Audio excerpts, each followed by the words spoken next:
नमस्कार। रेडियो रिमझिम से प्रस्तुत है स्थानीय हालचाल। पहले मुख्य हालचाल।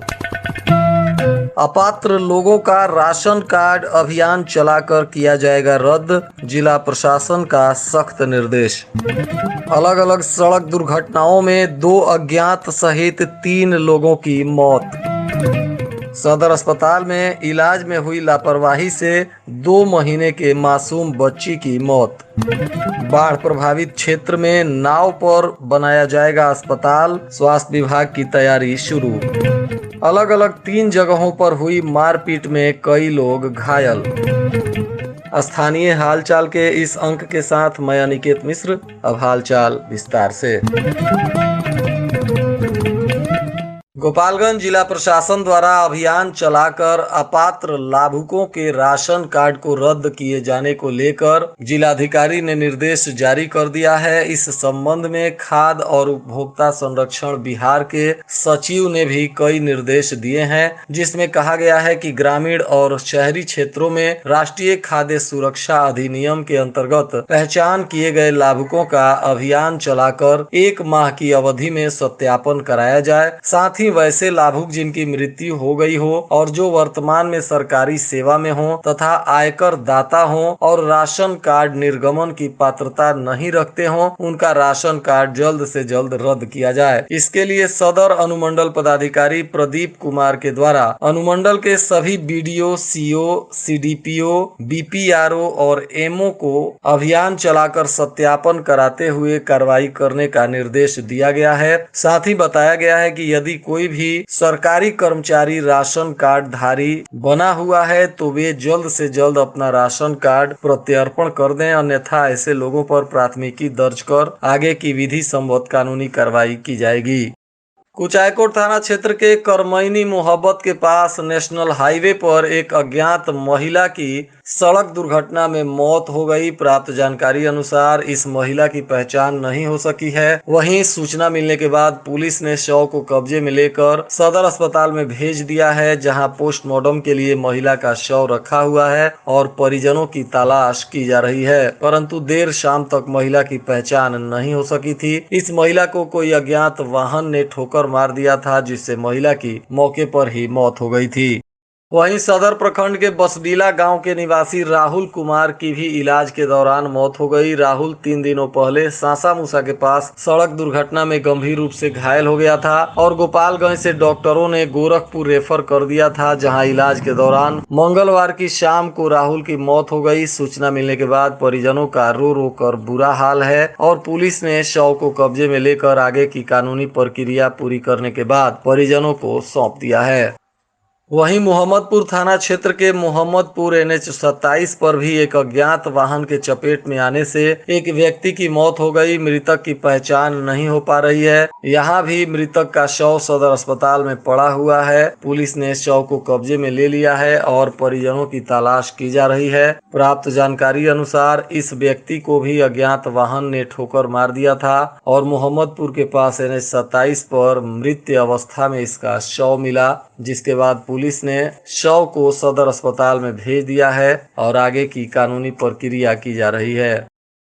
वहीं गोपालगंज सदर अस्पताल में डॉक्टर की लापरवाही से एक 2 माह के बच्चे की मौत हो गई, जिसके बाद आक्रोशित परिजनों ने नाराजगी जताते हुए सदर अस्पताल में हंगामा किया, जिसके बाद सुरक्षा कर्मियों ने किसी तरह समझा बुझाकर मामले को शांत कराया। प्राप्त जानकारी अनुसार यह मृत बच्ची बैकुंठपुर थाना क्षेत्र के मीरा टोला गाँव के रहने वाले अशरफ अली की पुत्री बताई जा रही है। इस बच्ची की जब तबीयत खराब हो गई तो अशरफ अली का परिवार सदर अस्पताल में लेकर पहुंचा, जहां स्वास्थ्य कर्मियों ने SNCU में बच्ची को रेफर कर दिया और वहां ले जाने के बाद कोई भी स्वास्थ्य कर्मी SNCU में उपलब्ध नहीं था, जिसके बाद परिजन पुनः बच्ची को लेकर इमरजेंसी वार्ड में पहुंचे, जहां काफी देर तक डॉक्टर बच्ची का इलाज नहीं कर रहे थे, जिसके बाद इस बच्ची की मौत हो गई।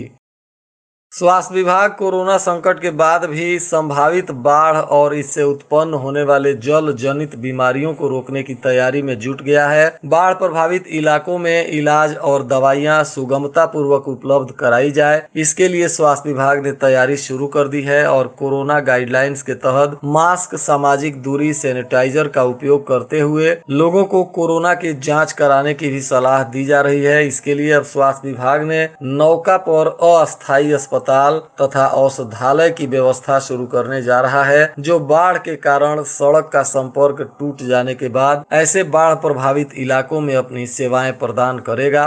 इसके लिए अब स्वास्थ्य विभाग ने जोर शोर से तैयारी शुरू कर दी है।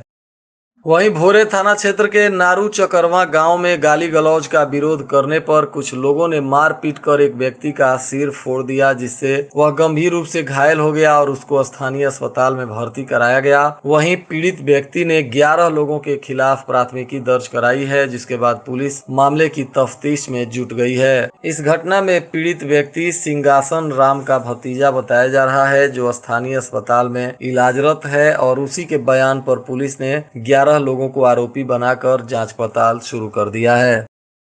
वहीं भोरे के कोरेया गांव में भी जमकर मारपीट हो गई, जिसमें एक व्यक्ति गंभीर रूप से घायल हो गया, जिसको इलाज के लिए स्थानीय अस्पताल में भर्ती कराया गया है। घायल व्यक्ति कोरेया का रहने वाला सुखारी बीन बताया जा रहा है, जिसको कुछ लोगों ने मारपीट कर घायल कर दिया है। सुखारी बीन ने पुलिस को आवेदन देकर आरोपियों पर कड़ी कार्रवाई करने की मांग की है। वहीं विजयपुर थाना क्षेत्र के कौलाचक गांव में हुई मारपीट में 3 सगे भाई गंभीर रूप से घायल हैं। सभी का इलाज भोरे के रेफरल अस्पताल में चल रहा है। इस घटना में पीड़ित राहुल यादव, धीरज यादव और दीपक यादव ने पुलिस को आवेदन देकर आरोपियों पर कार्रवाई करने की मांग की है। विजयपुर पुलिस के द्वारा अपने क्षेत्र में कई दिनों से छापेमारी अभियान चलाया जा रहा है, जिसमें पुलिस हरदिया मुसहर टोली, खाप मुसहर टोली, सिंहपुर मुसहर टोली में लगातार अभियान चलाते हुए शराब कारोबारियों की धरपकड़ के लिए काम कर रही है। पुलिस के इस छापेमारी अभियान से शराब कारोबारियों में बेचैनी बढ़ गई है। मुख्य सचिव के आदेश पर जिला अनुश्रवण समिति के द्वारा मुख्यमंत्री 7 निश्चय योजना के तहत सभी कार्यों की भौतिक समीक्षा के दौरान विजयपुर अंचल पदाधिकारी भाग्य नारायण राय ने घाट बंधौरा एवं प्रखंड विकास पदाधिकारी के द्वारा अहियापुर पंचायत का निरीक्षण किया गया। सुबह 9 बजे से अधिकारियों ने कई क्षेत्रों का निरीक्षण किया, जिसमें विद्यालय का भी निरीक्षण किया गया। विजयपुर के लगभग सभी पंचायतों में नल जल परियोजना की स्थिति काफी दयनीय है। कहीं कागजों में काम हुआ है तो कहीं नल जल पंप के गृह में भूसा रखा हुआ मिल रहा है, जो काफी चिंताजनक है। अधिकारी ऐसे दोषी लोगों पर कार्रवाई करने की तैयारी में जुट गए हैं। कटिया प्रखंड के धर्मकटा में बुधवार को वैदिक मंत्रोच्चारण के बीच शिव मंदिर निर्माण हेतु भूमि पूजन किया गया। शुभ मुहूर्त में मंदिर का वास्तु विद्वानों के मंत्रोच्चार के बीच संपन्न हुआ। बताया जा रहा है कि लगभग 100 वर्ष पहले धर्मकटा गांव के स्वर्गीय राम प्रसाद तिवारी की पत्नी बासमती कुंवर के द्वारा इस मंदिर की स्थापना की गई थी। साथ ही उन्हीं के द्वारा मंदिर में पूजा अर्चना किया जाता था। इसी बीच 25 दिसंबर को मंदिर से मूर्तियों की चोरी हो गई थी। पुलिस एवं ग्रामीणों के सहयोग से 4 दिन बाद ही चोरी की गई मूर्तियों को बरामद कर लिया गया और चोरी में शामिल मंदिर के पूर्व पुजारी को भी गिरफ्तार किया गया। मंदिर निर्माण के लिए जनवरी महीने में एक विशाल जुलूस का आयोजन किया गया था और अब मंदिर का वास्तु देने के बाद निर्माण कार्य शुरू कर दिया जाएगा। आज पंचदेवरी प्रखंड के भी कई गांवों में स्थानीय प्रशासन के लोगों ने समीक्षा और जांच पड़ताल किया, जिसमें बुधवार को सेमरिया, भगवानपुर और बनकटिया पंचायत के सभी योजनाओं की अधिकारियों ने जांच की। जांच के क्रम में सेमरिया में जिला अवर निर्वाचन पदाधिकारी शशि प्रकाश राय और कनीय अभियंता मनरेगा अभय कुमार मिश्र तथा बनकटिया में बीडीओ मनीष कुमार श्रीवास्तव और भगवानपुर में अंचलाधिकारी आदित्य शंकर ने पंचायत के वार्ड में लगाए गए हर घर नल का जल तथा घर तक पक्की नली गली की योजनाओं की जांच पड़ताल की और विद्यालयों का भी जांच पड़ताल किया गया। राष्ट्रीय जनता दल के द्वारा प्रदेश से जारी दिशा निर्देश के बाद पूरे जिले में सदस्यता अभियान काफी तेजी से चलाया जा रहा है। इसके लिए राजद के कई नेता और पार्टी पदाधिकारी लगातार काम कर रहे हैं ताकि ज्यादा से ज्यादा लोगों को राजद की सदस्यता दिलाई जा सके। इसके लिए जिले के सभी प्रखंड क्षेत्रों में कैंप लगाकर लोगों को राजद की सदस्यता दिलाई जा रही है।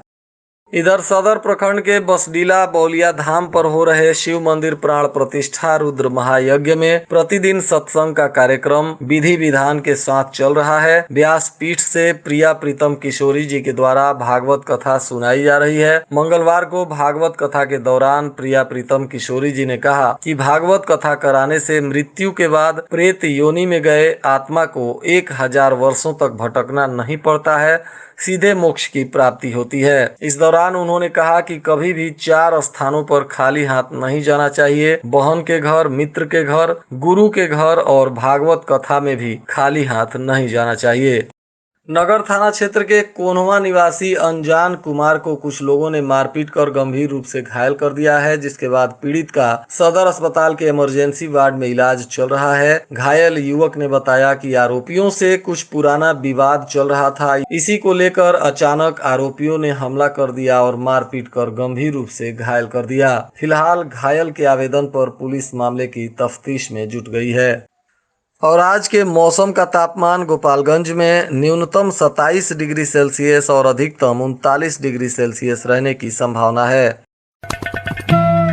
अंत में मुख्य हालचाल एक बार फिर। अपात्र लोगों का राशन कार्ड अभियान चलाकर किया जाएगा रद्द, जिला प्रशासन का सख्त निर्देश। अलग अलग सड़क दुर्घटनाओं में 2 अज्ञात सहित 3 लोगों की मौत। सदर अस्पताल में इलाज में हुई लापरवाही से 2 महीने के मासूम बच्ची की मौत। बाढ़ प्रभावित क्षेत्र में नाव पर बनाया जाएगा अस्पताल, स्वास्थ्य विभाग की तैयारी शुरू। अलग अलग 3 जगहों पर हुई मारपीट में कई लोग घायल। इसके साथ ही रेडियो रिमझिम से प्रसारित स्थानीय हालचाल का यह अंक समाप्त हुआ। नमस्कार।